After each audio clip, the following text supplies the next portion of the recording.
I want to invite you this morning to imagine a scene with me.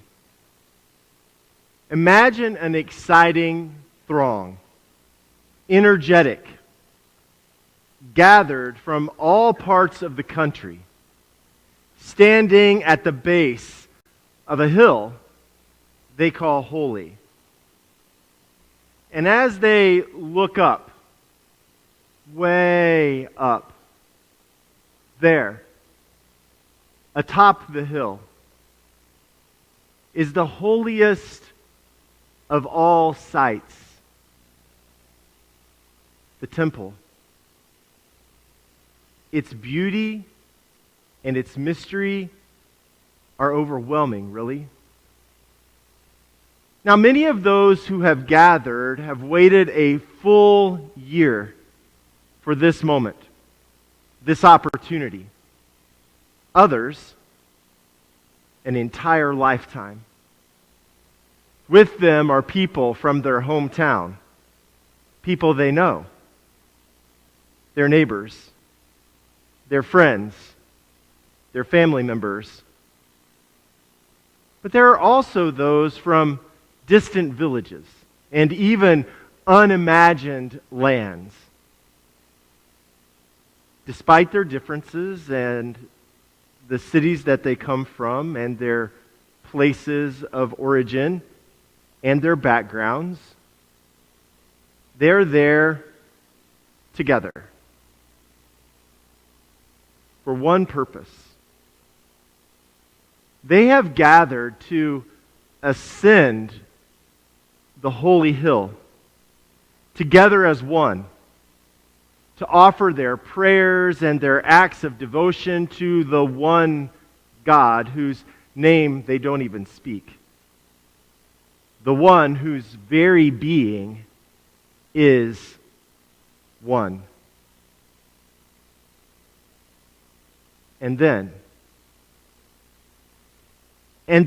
when the time comes, at just the right moment, the song leader begins to sing, to lead them all in a familiar song, a song they've known since their youth. And as they sing, the crowd begins to move forward, beginning their journey up the mountain, playing the instruments that they brought from home, singing their song of ascent. And the song is sung in voices as varied as the people gathered. And it is a tune carried by the sheer number of people present, even if they themselves could not sing in rhythm or in tune. Their spirits are caught up in the song, in the act of singing with one another, moving as one body back and forth as they climb the mountain toward the temple. They sing, not in unison, but unified, with one voice, each offering their own sound to the chorus. And their song? Their song was similar to the one we just sang together a moment ago. Their song of ascent echoed their ascending the hill together in unity. How very good and pleasant it is, they sing, when kindred join together in unity. It is like precious oil on the head, running down upon the beard, on the beard of Aaron, running down over the collar of his robes. It is like the dew of Hermon, which falls then on the mountains of Zion. For there the Lord ordained God's blessing, life forevermore. Life forevermore. Can you see them? Together, individually, yet moving and singing as one. Can you hear their song? It's a beautiful sound.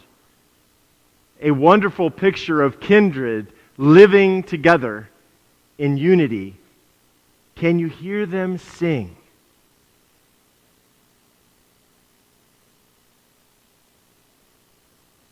In our time, when whichever side of the dividing line we stand on seems to be the way we define ourselves and misunderstand one another, we need this song.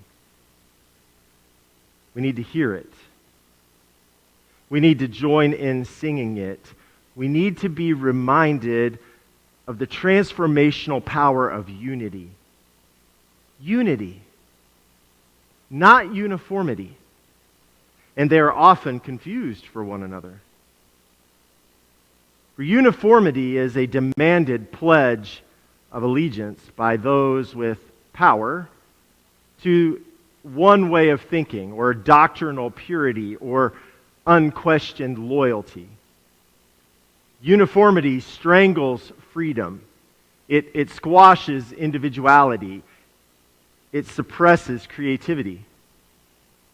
Uniformity is forced sameness and leaves no room for diversity, uniqueness, strangeness, or particularity.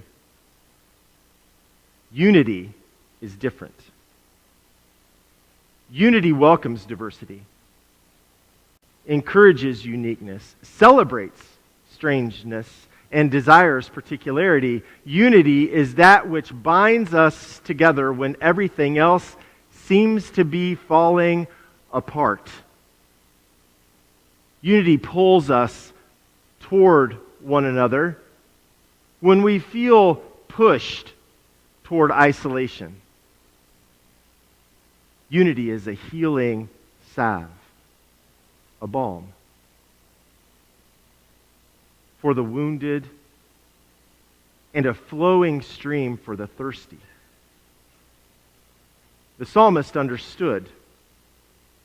They wrote of unity as blessing. A blessing like the olive oil once used to anoint the head of a prophet, a king, or an honored guest. Precious oil, not taken for granted, but cherished and saved for special occasions. Oil, exuberantly shared to soothe the weary traveler, to celebrate the one set aside for a special calling. And the olive oil runs freely. It goes where it will. The oil poured on the head runs down on the face and on the collar of the robes. And then its fragrance, it fills the room. And everyone shares in the aromatic bounty and beauty. In the same way, unity is a balm for the world. Yes, the psalmist understood, for they not only wrote of unity as blessing, but they also wrote of unity as unexpected mercy. Mercy, like the moisture that comes from the snow on the highest mountains in the distance. Moisture collected then in the atmosphere and traveling down through the sun-parched valleys and dry deserts. Moisture raining from the sky and melting from the heights, filling the wadis and the streams, providing irrigation for the crops and water to fill the cisterns. And though the source of this flowing water is often unseen, its effects are widespread. Life is sustained because of it. And all share in its refreshing abundance and renewal. Unity is unexpected mercy in an arid world often dominated by isolation and loneliness. Unity is blessing and mercy. And could I be as bold to say that mercy, that this blessing, that this unity is the sacred?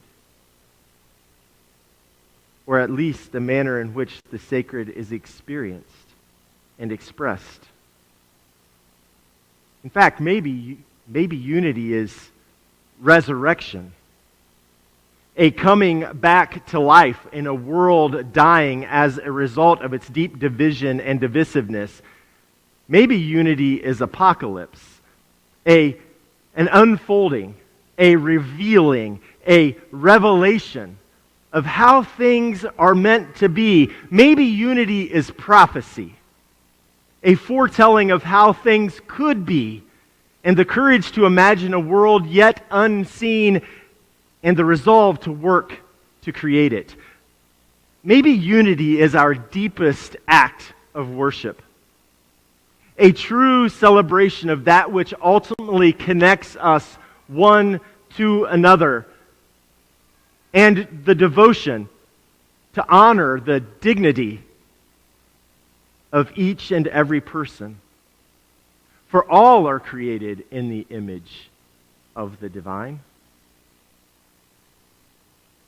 A commitment to unity is a call on our lives, and it requires a conscious decision on our part to align our being, our existence together with that which has always been true on a philosophical, molecular, and spiritual level. We are deeply connected to one another. We are one. And abundance for all will only come. It's only available and accessible when we recognize this connectedness, our unity, and come to understand it and confess it and live into it and work to ensure that all are a part of it. The psalmist declares that where there is unity, God's ordained blessing of life is a reality for all. Not just now, but forevermore. A life together where everyone is included, all are honored, and each person is celebrated. Here, where unity resides, oppression ceases. Here, violence has no chance. Here, hunger is eliminated. Here, everyone has a home. Here, no one is left out or left behind. Here, poverty is a thing of the past. Here, where justice rolls down like water and righteousness like an ever-flowing stream, here we all thrive together.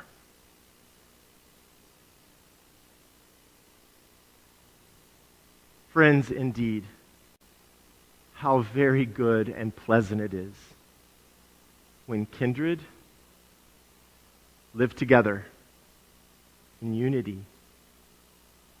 For there we experience God's ordained blessing, life forevermore for everyone. To God be the glory. Amen.